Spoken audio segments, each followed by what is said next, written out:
Welcome to Litcast, the podcast covering literature notes and revision for GCSE. These podcasts are designed to be used as an additional revision tool. There's nothing new or groundbreaking here, just revision notes in an on-the-go friendly format.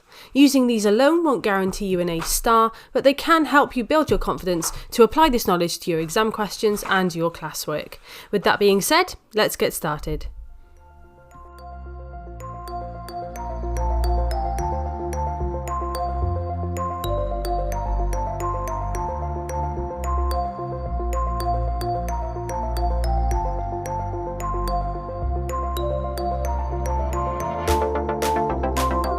Hello everyone and welcome back. In this episode we're going to be looking at the theme of heroism in the book Heroes by Robert Cormier. Cormier's use of themes is interesting because he uses themes that present antithesis, the contrasting themes. So when we look at heroism, we look at heroes and anti-heroes, and really what it means to be a hero. This is obviously one of the major themes, if not the major theme, because it's the title of the book. And the concept of heroism really has a place in every chapter, even if it's just a passing reference. Cormier uses all the methods at his disposal to convey the importance of the theme of heroism in this novel, and really just to explore what it means to be a hero. So there's lots of different opportunities for us to look at where heroism is present in this story. Of course, we start off with the title. It's called Heroes. The content is largely about what it means to be a hero. The characters discuss the theme as well. So there's three main conversations about heroism to be found in chapters 6, 14 and 16. And additionally, Francis reflects on the theme of heroism in chapter 17. Larry LaSalle and Francis both earn the Silver Star Military Medal for heroism, and Francis concludes at the end of the novel that the rest of his platoon were the real heroes. That's in chapter 17. So characters through their actions are heroes. And that concept of war heroes is obviously present quite a lot as well. War heroes are portrayed as role models worthy of admiration. The people of Frenchtown are excited by the examples of heroism because they do not have to face the consequences of war directly. Heroes represent bravery and patriotism, and people are intensely proud of their very own war hero, Larry LaSalle. Cheers and applause fill the cinema when Larry LaSalle features on the Movietown news after his award of a Silver Star. And obviously, Larry LaSalle also receives his traditional hero's welcome. He gets speeches from the mayor, he gets freedom from the town, and he is described as the stereotypical hero, like the character who stepped down from the cinema screen. Remember that movie star quote. Resplendent in his lieutenant's uniform with ribbons and medals on his chest, the young Francis admires Larry for this traditional war hero look and the traditional war exploits, just as he's admired all the young men when they return home in their uniform. And one of the quotes is that you could use for that is, I could picture him storming a hillside in Guadalcanal, rifle in hand, bayonet fixed, grenades dangling from his belt, pumping bullets into the enemy. If you think about that quote, it doesn't sound realistic. It sounds like it's come from a movie, and it's that link between appearance versus reality and the fantastical versus the realistic. So Francis and Larry were both awarded the Silver Star, and they're obvious representations of heroism, but there are others that are heroes in terms of war in their own ways. Arthur Riviere is representative of the ordinary heroes, the heroes that were taken to war and did their part and now have to deal with the trauma for the rest of their lives. We must not forget as well the young Germans that Francis shot, because they were also heroes to someone too. And it's the ordinary heroes that Cormier perhaps wants us to really take a look at and appreciate. The theme is referred to in repeated motifs and figurative language, so heroes is frequently used and echoed in numerous references to stars, to champions, to medals and to trophies. And there's lots of direct reference to this theme. So throughout, Francis denies he's a hero. He uses asides to us as the reader, and his use of asides quite often refers to the reflections that he has upon himself. He says, I'm not a hero, of course, in chapter 1. I'm not the hero he thinks I am, not like the other veterans in chapter 4. I'd never been a hero in such places in chapter 5. Noble deaths, the deaths of heroes. How could I die by leaping from a steeple? Chapter 12. I am not a hero, I tell him. Chapter 14. And hero, the word hangs in the air. So in Heroes, the theme of heroism is paired with its antithetical theme, which is cowardice, and also the idea of being a villain or an anti-hero.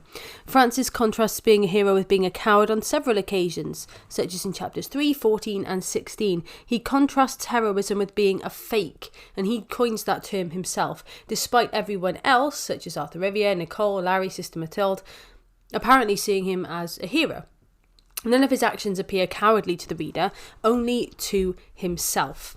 Now, Larry LaSalle, on the other hand, is also celebrated by all the citizens of Frenchtown as a Silver Star hero due to his heroic acts in wartime, but his manipulation of Francis and his assault on Nicole are the acts of a coward, since he dare not do anything until he believes Francis has gone home, who is Nicole's protector. And bear in mind, if you think about the context of that, Larry LaSalle is an adult, Francis is a boy, and yet Larry still waits for Francis to leave so that Nicole is alone and defenseless. So it's really heightened that sense of cowardice. Even though it's a horrendous act in itself, it's kind of heightens that sense of it being a really cowardly, anti-heroic thing to do. There's respect for heroes throughout this book as well. So heroes are seen as victims quite often, and their heroism does not necessarily bring them happiness. Mrs. Belander's face softens and she calls Francis poor boy when she meets him because of his injuries. In the St. Jude's Club, heroes are treated with the utmost respect, and it's important to note that St. Jude is the patron saint of lost causes. Again, perhaps linking to the pitiful and despairing nature of what it's like to be a hero post-heroic moment. When talking about Larry LaSalle, the bartender's voice becomes formal and dignified. He's got a scrapbook containing their exploits, but he can also see the reality of heroism right in front of him. Arthur Riviere is surprised that Francis, a war hero with a Silver Star, should wish to remain anonymous, but it's this same respect for Francis which makes him agree to remain silent. It's noticeable that Larry welcomes the adulation of others and welcomes that celebration and respect and is happy to be a very public hero. Francis, on the other hand, isn't. So there's that idea of heroism and anti-heroes, and also that idea of the conflict between other people's views and people's views of themselves. Think about how other people admire heroes, but heroes do not seem to admire themselves. As a result, there are different attitudes to heroism in the novel. Perhaps Cormier wants his readers to consider whether Larry LaSalle is an anti-hero, someone who may carry out acts of bravery and heroism, but also has unattractive and destructive qualities, and we've discussed that in previous episodes. Should a person like that be regarded as a hero? And remember, the central question that we're expected to ask ourselves as a reader is, what is heroism? What makes a hero? Because that notion of heroism, how do we define that? Do we define that purely by the best of what someone can do? Do we define that by all of the things that someone does, their person as a whole? How would we use that term hero and let it sit comfortably? So initially, Larry is presented as this inspirational figure because of the rec centre and everything he does, and he's admired for the way he develops the talents of the children. It's ironic that on the night he's acclaimed by the whole town for his heroism, he destroys the lives of Francis and Nicole, two young people who regarded him as a hero. But, as Larry himself asks, does this one sin of mine wipe away all the good things? Francis himself does not see himself as a hero because of his hidden motive for joining up. In fact, he hates to be acclaimed a hero, whether by his friend Enrico, Sister Mathilde, or Nicole, or Larry LaSalle. In those conversations, he admits that he was a fake all along. And specifically, he says that when he's talking to Larry LaSalle. However, we can see that he has the courage to challenge Larry and has every intention of killing him in order to expiate his guilt. So, this theme of heroism runs throughout the whole of the book, but the nature of it remains unclear. Who is the real hero? Is it Nicole? Is it Francis? Is it Enrico, Arthur? Is it even Larry? Nowhere in the book does anyone find true comfort or happiness in their heroism. Is it, therefore, a very pessimistic book? Or is it one that shows the reality of what being a hero can be like? Now, towards the end of the novel, Francis comes to see his fellow soldiers as heroes, despite the fact that they were scared. He realises that he and the other young men were scared kids, not born to fight and kill, who were not only there, but who stayed, did not run away. So he's taken Arthur's line, we weren't heroes, we were only there, and he's extended it, and he's really reflected on that, because that happened in chapter 8. This quote comes from chapter 17, and by this point he's really thought about what has taken place, the experiences that everyone had, and he's added there, who stayed, did not run away, and he feels that is perhaps what in his mind concludes to be real heroism. So remember the different perspectives on this idea of heroism, especially when it comes to Francis's heroic or cowardly qualities, because they are created through Cormier's narrative technique because of this idea of a biased narrator. Because we're looking at things through Francis's eyes, obviously the perception of him, especially of him as a hero when he has such a low opinion of himself, is going to be skewed.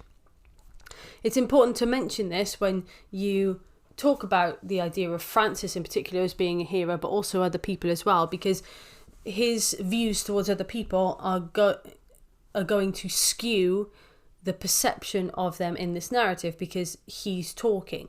So if he really likes someone and admires someone, then the language will reflect that. And we can see that quite clearly when he talks about Larry before the assault takes place, and when he talks about Nicole. He views them as people he admires, he loves, he really sees them as kind of greater than the greatest. And he doesn't talk about himself in that same way. And I think that is something that once you get to grips with the idea of Francis being this potentially unreliable or biased narrator, and certainly the language choices and structural choices of the text really allowing the character of Francis to seep through. Once you've got that, then a lot of everything else just kind of clicks into place, really, and it becomes a lot easier for you to find real gems in there to talk about when it comes to representation of characters and indeed themes as well. So that's just a few notes and a bit of an introduction to the major theme of heroes and heroism in the book Heroes. Thank you very much for listening to this episode. We're going to be carrying on looking at themes over the next few episodes, and where we can kind of find some key moments and quotes for them in the story. If there's anything in particular, as always, that you want to go through, any questions that you may have, then feel free to either send us a tweet or leave a voice message or voice note on the podcast page. There's a button, you click on it, and it's really straightforward.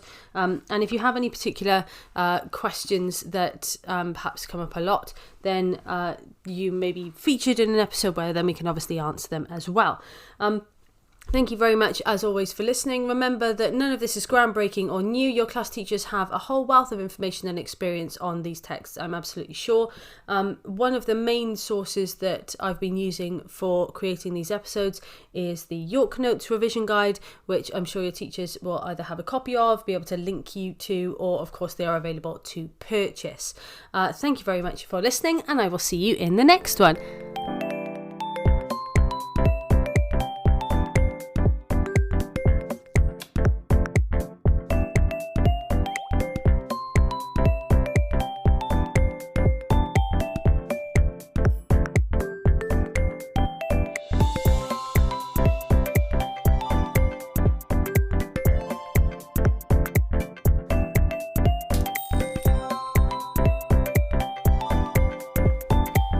The music used in this podcast is by Ixon, and you can find him on SoundCloud. The tracks used are Eclipse and Explore.